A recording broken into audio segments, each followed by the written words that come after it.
Guys, ఫ్లోరిడాలోన blue ఓరిగన్ rocket అయితే launch ప్యాడ్లోనే biggest fire ball అయితే జరిగిందనమాట. సో ఇది వరల్డ్లోన బిగ్గెస్ట్ ఎక్స్ప్లోడ్ అని చెప్పుకోవచ్చు. సో అసలు ఏం జరిగిందో ఇప్పుడు మనం ఈ వీడియోలో అయితే మాట్లాడుకుందాం. సో అండ్ గైస్, ఈ రాకెట్ 325 ఫీట్ల ఎత్తున అయితే నిర్మించారనమాట. అది కూడా హెవీ లిఫ్ట్ రాకెట్. సో ఈ రాకెట్ ఏమరా అంటే 4th టెస్ట్ రాకెట్ అనమాట.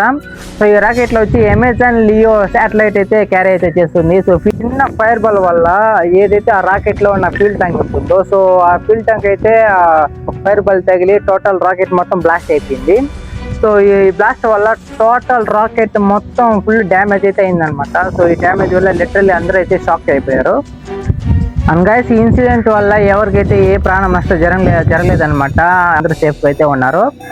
అండ్ ఓరిగన్ బ్లూ రాకెట్ వాళ్ళు ఎక్కడైతే మెన్షన్ చేయలేదన్నమాట ఎంత లాస్ అయిందో. బట్ కొన్ని రిపోర్ట్స్ ప్రకారం ఏమరా అంటే 68 to 110 మిలియన్ డాలర్స్ అయితే లాస్ అయిందనేసి చెప్తున్నారు.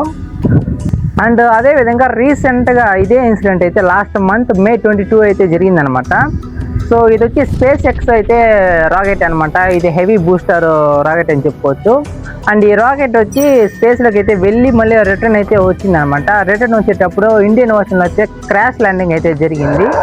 సో ఈ ఇన్సిడెంట్ వచ్చి లాస్ట్ మంత్ May 22 అయితే జరిగిందనమాట. సో దీని మించి మీ ఒపీనియన్ ఏంటో కింద కామెంట్ సెక్షన్లో కామెంట్ చేయండి. సో మన ఇలాంటి లేటెస్ట్ టెక్నిక్స్ కావాలంటే మన ఛానల్ని సబ్స్క్రైబ్ చేసుకొని లైక్ చేసుకోండి. సో మనం మళ్ళీ నెక్స్ట్ వీడియోలో కలుద్దాం.